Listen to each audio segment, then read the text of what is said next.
Hello, knowledge seekers. In this episode of 20-Minute Books, we are delving into the world of political philosophy with John Rawls' influential work, A Theory of Justice.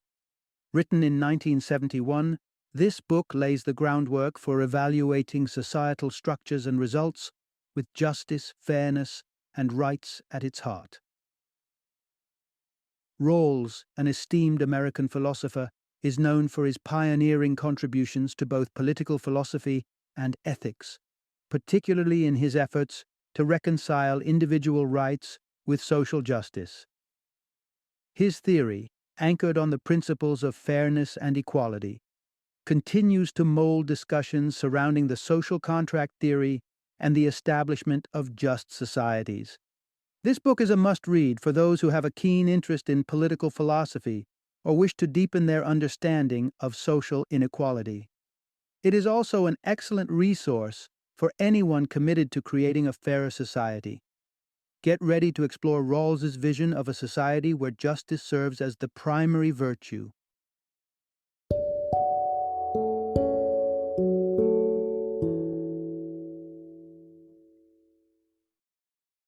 A Theory of Justice, Liberty and Equality as an Alternative to Utilitarianism.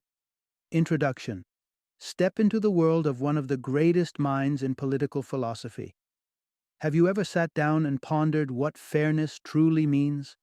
What shapes a society into being considered just? How should we, as a society, allocate resources and opportunities? These deep, probing questions are the bedrock of John Rawls's influential work, A Theory of Justice. Since its release in 1971, this seminal piece has been a lightning rod of discussion and debate in the realm of political philosophy.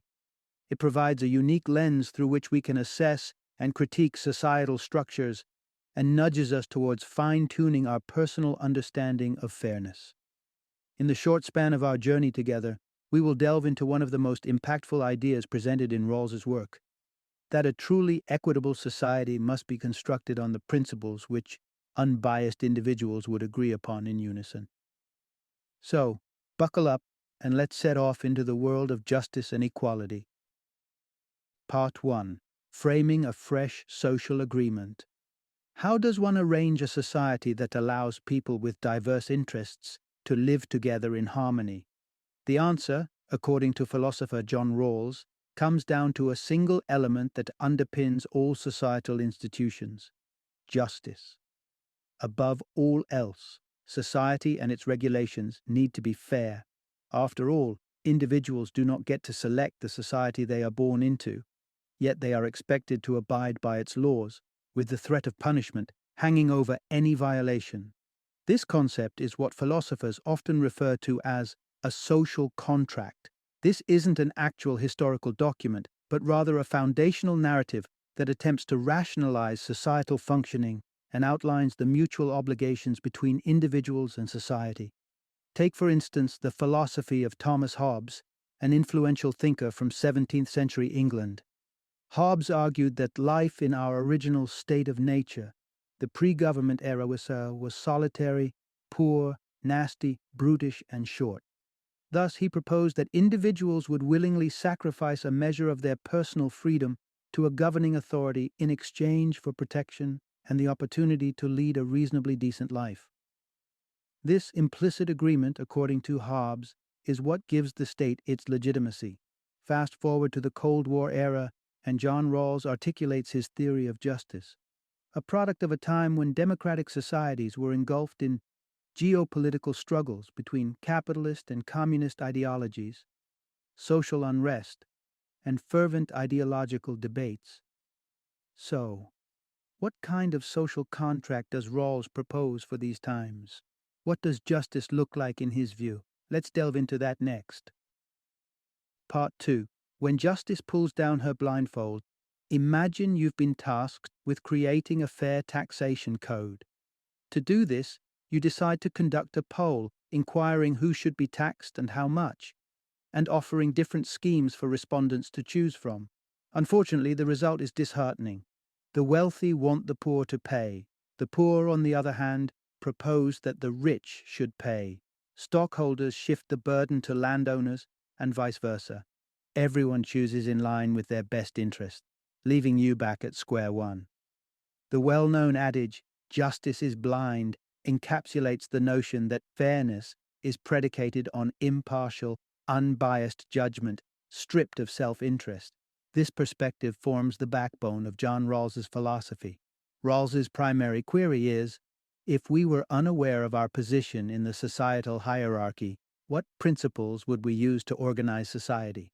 Rawls refers to this concept as the veil of ignorance. Picture the classic statue of Lady Justice, blindfolded and wielding a set of scales, a symbol of impartiality.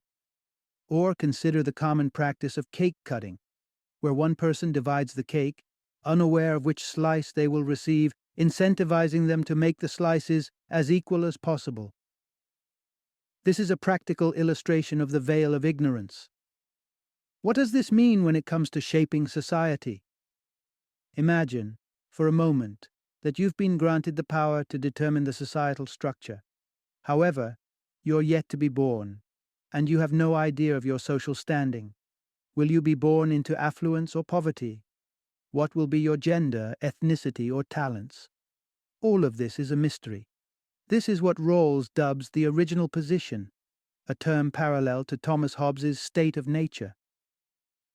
So, wearing your veil of ignorance and blind to your future social standing, how would you organize society? Rawls argues that the logical and equitable choice would be a society that guarantees the best possible outcomes for the worst off, for those who unluckily lack wealth, privilege, or talent. In essence, a society's value should be judged by the condition of its least fortunate members. But what does this mean in practice?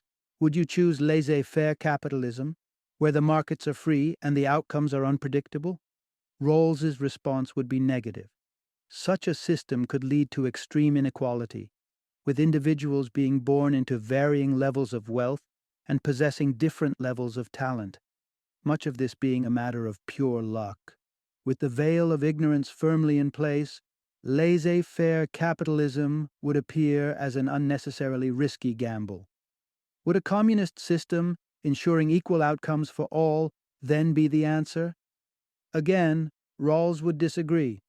Absolute equality has the potential to stifle the motivation to work hard and apply one's talents effectively.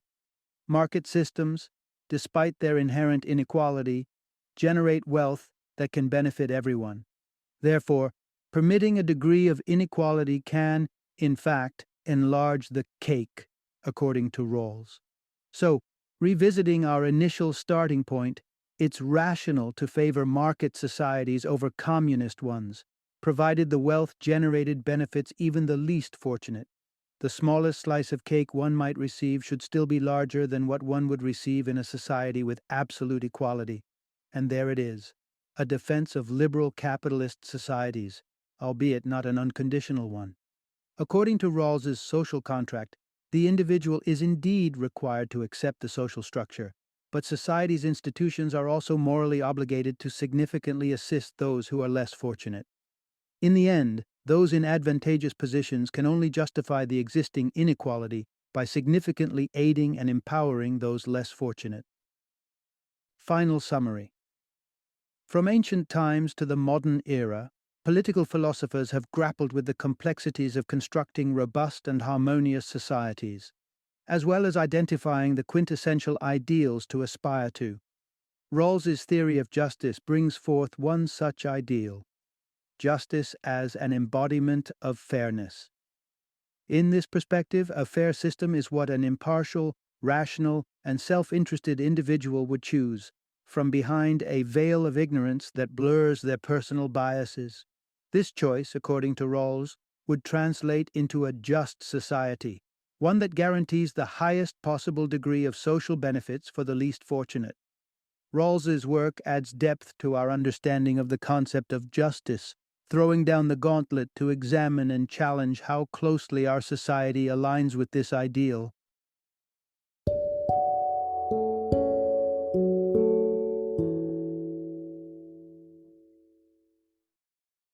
Thank you for joining me today on this journey of learning and discovery as we explored the insights of another thought-provoking book in our growing library of knowledge.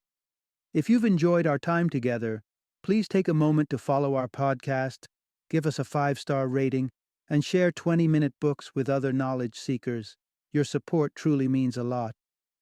Don't forget to join me again in the next episode, where we will delve into another enriching book.